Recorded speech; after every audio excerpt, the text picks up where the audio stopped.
우리 지난 주간 가족 수련회를 가졌고, 제가 해마다 가족 수련회 끝나고 나면 가족 수련회 강사로 오신 목사님 설교를 한 편 아니면 두 편 요약 또는 재구성해서 다시 한번 리마인드하는 그런 시간을 가지는데, 오늘 다음 주 두 번에 걸쳐서 그 말씀을 좀 드리려고 합니다. 오늘 말씀은 지난 주일 새벽 기도 말씀입니다. 본문은 이제 이스라엘 백성들이 430년간 애굽 생활을 끝내고 홍해를 건너서 광야에 들어와서 일어난 첫 번째 사건입니다. 홍해를 건넌 지 3일이 지났다고 했습니다. 3일 동안에 물을 찾았지만 찾지를 못했다가 어느 한 곳에서 물을 발견을 하긴 했는데 그 물이 써서 먹지 못하는 물이라 그랬습니다. 맛이 없어서가 아니라 먹으면 잘못하면 생명을 잃을 수 있는 독이 든 물 정도 아니었겠나 그렇게 생각을 합니다. 그들이 물로 인해서 큰 구원을 경험하였습니다. 바다가 갈라지는, 그리고 마른 땅같이 물벽 사이를 건너왔고, 자기들이 건넌 그 땅은 다시 물이 합쳐짐으로 말미암아 애굽의 대군대가 몰살하는 것을 눈으로 본 지 3일밖에 안 지났는데, 그들이 물이 없어서 오늘 하나님께 원망을 하는, 모세에게 원망했다고 했지만 사실은 하나님께 하는 원망이죠. 원망을 했다라고 기록을 하고 있습니다. 그래서 그 마실 수 없는 쓴 물이라 그래서 그 땅 이름을 마라라고 지었다고 오늘 기록을 하고 있습니다. 마라라는 말은 쓰다 하는 뜻을 가지고 있는 말입니다. 오늘 우리 본문에서 물이 없는 곳 또는 마시지 못할 쓴 물이 있는 곳에서 이스라엘 백성들이 한 것과 모세가 한 두 가지의 차이점을 봅니다. 백성들은 원망을 했다고 했고, 모세는 하나님께 부르짖었다고 했습니다. 기도했다 하는 말이죠. 똑같은 마라에서 한 무리는 원망하고 한 사람은 하나님께 기도하였다라고 기록을 하고 있습니다.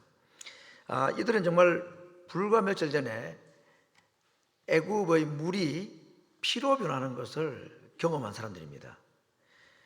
그런데 그것을 까마득하게 잊어버렸다는 것입니다. 마라에 마시지 못할 쓴물을 보았을 때 하나님께서는 물을 피로 또는 마시지 못할 물을 마실 수 있는 물로 변화시킬 수 있는 분이라는 것을 기억을 못해서 그들은 원망했고, 모세는 하나님께 그 순간에 부르짖고 기도했다고 했는데, 다른 이유가 있겠습니다만 모세는 하나님께 기도하고 부르짖었던 이유는 아마도 적어도 물이 피가 되게 하였던 그 하나님, 물을 변화시키고 변질시키실 수 있는 하나님에 대한 기억이 있었기 때문에 그는 하나님께 기도했을 것이다 라고 한번 이렇게 짐작을 해봅니다. 오늘 우리가 주제로 마라라는 이 단어를 생각할 것입니다. 쓰다 하는 뜻을 가진 말이라고 그랬고, 이 마라라는 것은 어떤 것을 말하는가 하는 것을 성경에 있는 한 세 가지 사건을 가지고 보고자 합니다. 첫 번째, 신약 성경에 예수님의 제자들이 밤 사경 새벽 3시 정도 되는 곳에 풍랑이 있는 갈릴리 바다에서 지금 처해 있는 상황, 이들이 맞이한 상황이 마라라고 할 수 있겠죠. 두 번째, 엘리야가 850명의 아세라 그리고 바알 신 선지자들을 대상해서 불이 하늘에서 떨어지는 제사 대결에서 승리를 하고, 그리고 그 850 거짓 선지자들을 다 칼로 죽이고, 그리고 하나님께 7번 간절히 기도함으로 3년 6개월 동안에 내리지 않던 비까지 내리게 한, 정말 갈멜산 제사 대결에서 완승을 거두고 난 뒤에 이세벨 왕의 부인이 엘리야를 죽이겠다고 하니까 도망을 가는 장면이 나오는데, 거기 보면 로뎀나무 아래 앉았다 하는 표현이 있습니다. 조윤대 목사님 그 로뎀이라는 단어의 뜻을 쭈그리다 또는 엎드리다 그런 뜻으로 설명을 하기도 했습니다만, 그 로뎀나무 아래 앉아 있는 이 엘리야의 모습, 그 장소가 바로 이 마라라고 할 수 있겠죠. 요나 역시도 마찬가지입니다. 물고기 뱃속에까지 내려가서 오늘 제가 이 밤 사경에 풍랑이는 갈릴리 바다의 제자, 왕에게 쫓김을 당해 죽임을 당할 위기 가운데서 큰 승리를 얻었음에도 불구하고 하나님 앞에 나 살 만큼 살았고 할 만큼 했는데 나의 생명을 취해 달라고 로뎀나무 아래 앉아있는 이 엘리야의 모습, 그리고 하나님께 불순종하다가 풍랑을 만난 배에서 바다에 빠뜨리고 물고기 뱃속에까지 내려간 이 요나, 이 세 장면을 오늘 이 마라라는 말로 표현해도 무방하겠다 하는 것입니다. 그래서 제가 오늘 이 마라라는 것은 이렇게 한번 제가 정리를 해보았습니다. 해결할 방법이 없는 곳. 두 번째, 원망밖에 나오지 않고 원망을 해도 소용이 없는 곳. 세 번째, 부르짖는 길 외에 다른 방법이 없는 곳, 없는 상황, 이런 것을 마라라고 할 수 있습니다.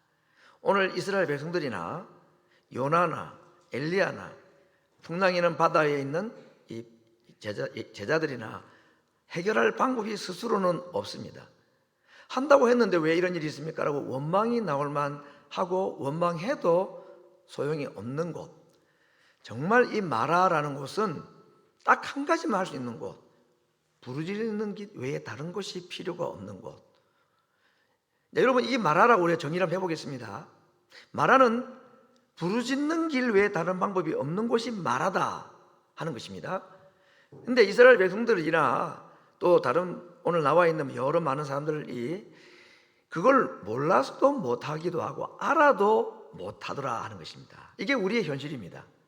마라를 만나면 어떻게 되는가? 그럼 부르짖는 게 밖에 없다 라고 오늘 우리 성경에서는 하나의 답을 제시해 주고 있는데, 그 사실을 몰라서 마라와 같은 상황을 만나도 하나님 앞에 부르짖지 못하는 경우도 있지만, 마라를 만나면 무조건 하나님 앞에 엎드리고 무조건 하나님 앞에 기도하는 길밖에 없단다.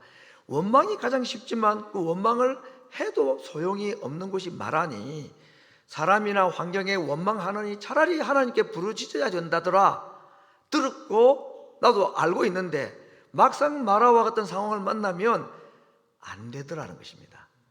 이게 우리의 현실입니다. 몰라서 못하는 것까지 이해가 되는데 알아도 못하고 심지어는 안 하게 되는 것, 이게 지금 우리의 현실이라는 것을 한번 생각을 해보고 말씀을 계속 보고자 합니다.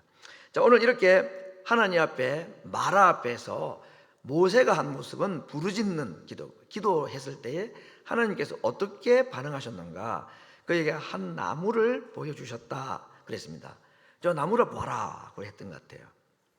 그 나무를 보고 그 다음에 하나님께서 이 나무를 던지라 그랬더니 그 나무 가지를 물에다가 마시지 못할 쓴 물, 독이 있는 물에다 던졌더니 마실 수 있는 물로 변하였다 하는 것입니다. 오늘 이것은 우리에게 아주 단순한 원리 하나를 소개해 주고 있습니다. 쓴 물이 나무를 통과하면 단물이 된다 하는 겁니다. 이 나무는 십자가를 상징하는데 조금도 부족함이 없죠.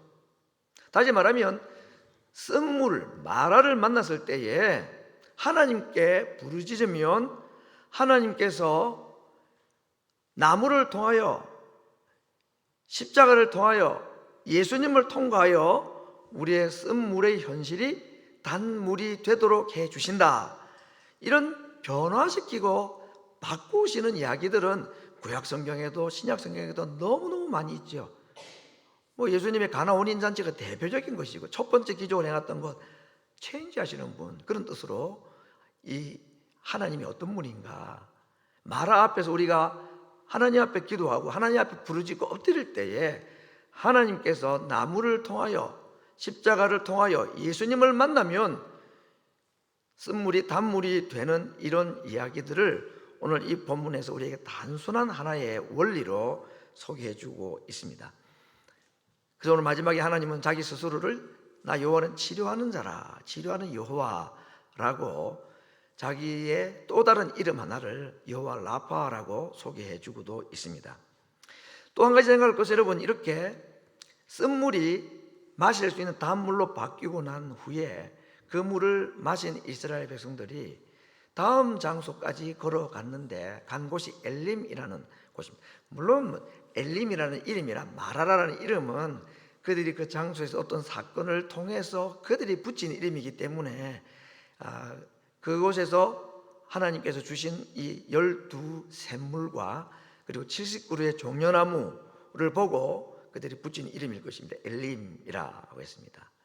그곳에 보니까 12개의 셈이라 이스라엘 각 지파 하나씩, 70이라는 숫자는 이스라엘 장로들의 숫자와도 같죠. 그리고 70이라는 것은 안식일 또는 안식년의 10배, 그리고 완전하다는 의미, 풍성하고 완전한 물 갈증을 해결할 수 있는 곳이 기다리고 있더라. 사람들마다 조금 차이가 있는데 이 마라에서 엘림까지 거리를 짧게는 10km, 길게는 17km 이렇게 보는 모양입니다. 아무튼 10km 정도 같으면 한 3시간, 좀 빨리 걷지 않아도 한 3시간이면 갈 수 있는 거리죠. 3시간이면 멀다면 멀습니다만은 이 이스라엘 백성들이 마라에서 한 2-3시간 걸어가가지고 엘림이라는 어느 한 장소에 갔는데 정말 엄청나게 풍성한 물, 오아시스가 12개나 있고 70그루의 나무가 있다는 말은 그 밑에 물이 많다는 말이잖아요. 그런 장소, 정말 에덴 동산과 같은 장소를 그들이 보았을 때에 기쁘기도 했겠지만 아마 얼마나 좀 부끄러웠을까, 조금만 더 참지 하는 그런 마음이 있지 않았을까, 그런 생각도 해봅니다. 그래서 오늘 우리가 이 엘림과 마라와 엘림 이 두 도시, 두 지역이 나란히 나오고 불과 1-2시간 또는 2-3시간 거리에 함께 공존해 있다는 것을 생각할 때에 마라가 있는 곳에는 항상 엘림이 있다 하는 것이고, 신약에 있는 말씀을 보면 하나님은 우리에게 고난당할 점에 피할 길을 미리 내신다. 마라를 준비하신 것은 엘림이 있다는 증거이고, 엘림을 만나기 전에 하나님은 우리에게 마라를 먼저 경험하게 하시는데 그 이유는 오늘 마지막에 보게 될 주제인데 우리를 테스트하기 위함이다. 이런 내용들이 오늘 본문에 기록이 되어 있습니다. 오늘 제가 이 마시지 못할 물을 마실 물로 또는 아예 그냥 물의 근원이 충만한 이 엘림으로 인도하시는 하나님, 마라를 허락하셨지만 결국 하나님 그들에게 엘림을 준비하고 계셨다는 것을 볼 때에 우리는 이런 말을 할 수 있습니다. 하나님의 본심은 마라가 아니라 엘림이다. 한번 해보겠습니다. 같이 읽어보면 하나님의 본심은 마라가 아니라 엘림이다. 무슨 뜻인지 충분히 우리가 이해할 수 있는 말씀입니다. 이 본심이라는 말씀과 관련해서 예레미야 애가에 있는 말씀, 우리가 잘 아는 말씀이죠. 3장 32절 33절 말씀. 저가 비록 근심케 하시나, 하나님께서 이스라엘 백성들을 근심케 하고 슬프게 하는 일이 있습니다. 그 이유는 그들의 범죄 때문이지만 하나님이 저희를 근심케 하시나 그 풍부한 자비대로 긍휼히 여기실 것이라. 주께서 인생으로 고생하며 근심하게 하심이 본심이 아니라, 하나님께서 마라를 주신 것이 본심이 아니다 라고 말하고 있습니다. 시편 30편에도 마찬가지죠. 그 노염, 왜 노여하십니까? 우리가 잘못하고 범죄하니까 하나님이 노여하십니다. 이웃집 아저씨는 내 아들이 잘못한다고 절대 분노하지 않습니다. 부모인 내가 화가 나는 거죠. 하나님은 자기 백성들이 잘못할 때에 사랑하시기 때문에 분노하시고 노여하시는 것이 당연하고 정상입니다. 그런데 그분의 노여움은 시편 기자는 말합니다. 잠깐이더라는 겁니다. 그 대신에 그의 분에 베푸는 은총은 평생이다. 오늘 단어로 말하면 마라는 잠깐이요, 엘림은 평생이다 하는 것입니다. 저녁에는 울음이 오지만 아침에는 기쁨이 찾아온다.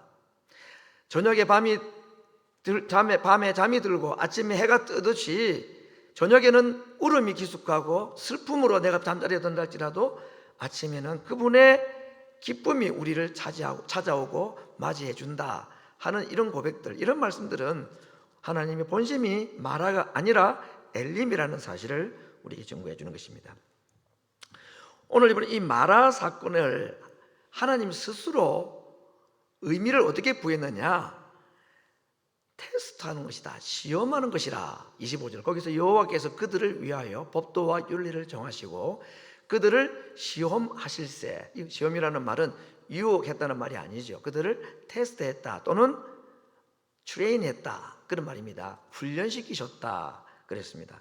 무슨 훈련을 하셨던가? 26절 보니까 가라사대 너희가 너희 하나님 나 여호와의 말을 청종하고 나의 보기에 의를 행하며 내 계명에 귀를 기울이며 내 모든 규례를 지키면 내가 애굽 사람에게 내린 모든 질병의 하나도 너희에게 내리지 아니하리라 그랬습니다. 하나님께서 이 마라 사건을 통해서 이스라엘 백성들을 테스트했는데 그 테스트에 1차 불합격했다 그 말입니다. 하나님께서 이스라엘 백성들에게 이미 하나님을 의지하고 그분을 믿고 순종할 수 있는 충분한 예행 연습 또는 학습을 다 하게 하셨습니다. 어디에서? 애굽에서 10가지 재앙으로 가장 강력한 것은 홍해를 건너게 하심으로 하나님의 능력, 그분의 실패 없으신 자기의 백성을 향한 하나님의 끊임없는 사랑, 이걸 애굽에서 10번이나 경험하였습니다. 그렇지 않습니까? 홍해바다 사건은 그 10가지 재앙을 통해서 하나님이 이스라엘을 보호하시고 우리가 믿는 하나님은 정말 절대적으로 믿고 따를 만하다는 가장 강력한 확실한 사건이 홍해 사건입니다. 구약 성경은 하나님의 능력, 그분을 정말로 의지할 만하다 하는 두 가지의 가장 큰 강력한 사건으로 창조 사건과 홍해 사건을 계속해서 반복해서 노래하는 것을 우리가 잘 압니다. 시편 기자들은 이 두 가지를 계속했습니다. 그렇죠? 구약 백성들은 이 두 가지 사건입니다. 창조와 홍해 사건. 우리는 거기 하나 더 있습니다. 신약 백성들은 뭐죠? 예수님의 십자가와 부활. 그럼 우리가 훨씬 더 복된 사람이라니까요. 그런 것을 다 시험을 통과하고 하나님의 어떠하심을 알고, 그래서 정말 하나님은 홍해 바다까지 갔는데 그 다 자기들을 죽인다고 생각했는데 홍해 바다를 갈라가지고 건너가게 하셨으면 얼마나 하나님을 믿을 만한 강력한 사건이 더 필요할까요? 그런데 그 일을 경험한 지 3일 만에 하나님을 이스라엘 백성들은 시험했다 그랬습니다. 믿지 못했다 그랬습니다. 이 마라 사건을, 그 뒤에 나오는 물 때문에 원망하는 사건들이 앞으로 최소한 2번 더 있잖아요. 그렇죠? 그때마다 이들이 하나님께 했던 행동에 대해서 성경 기자는 뭐라고 하느냐, 우리 조상들이 하나님을 의심했다고, 하나님을 믿지 못했다. 그래서 마라 사건을 물 없는 것을 원망한 사건을 그것으로 가장 강력한 잘못된 이유를 설명하신 것입니다. 하나님 믿지 못하는 것.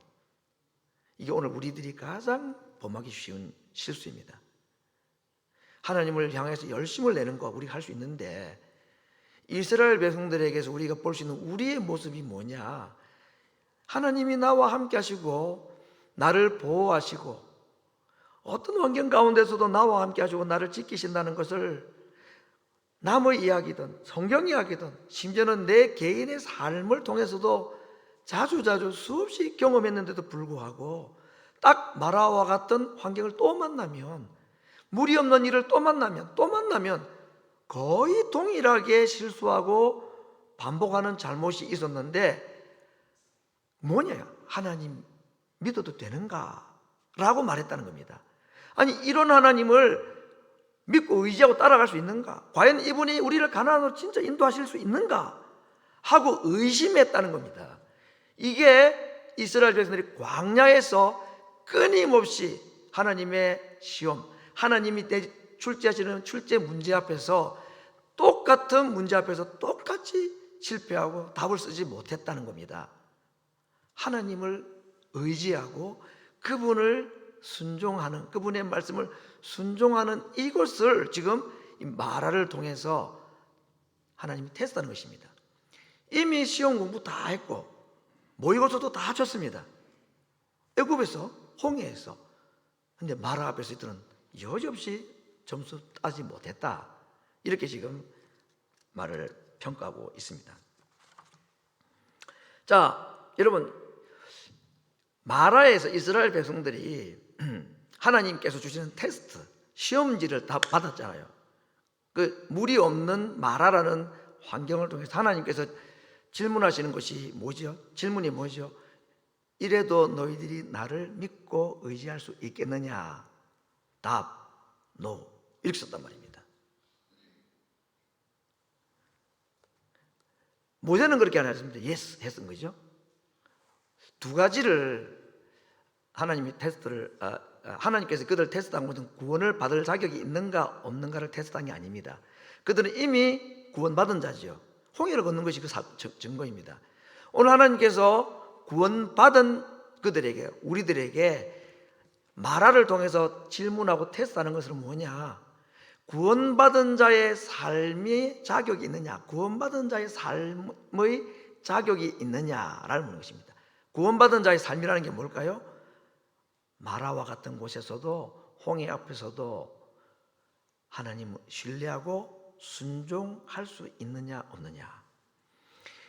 하나님의 인도를 받고 왔고 하나님 말씀대로 이곳까지 왔는데도 불구하고 나의 삶에 어려운 문제가 해결이 되지 않고 그럴 때에 마라입니다.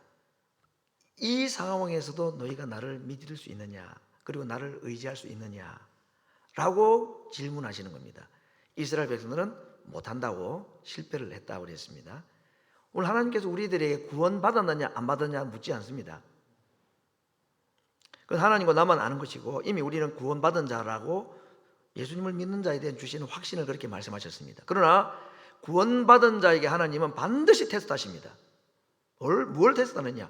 너 구원받았냐 안 받느냐를 물으시는 게 아니라 정말 구원받은 사람, 성도의 삶이 있느냐, 그 삶은 어떤 환경 가운데서도 마라와 같은 일을 만난다 할지라도 하나님 이래도 내가 의지합니다, 그래도 나는 하나님 의지합니다, 하나님 믿습니다 라는 질문을 우리에게 할 수 있느냐라고 물으신다 하는 것입니다.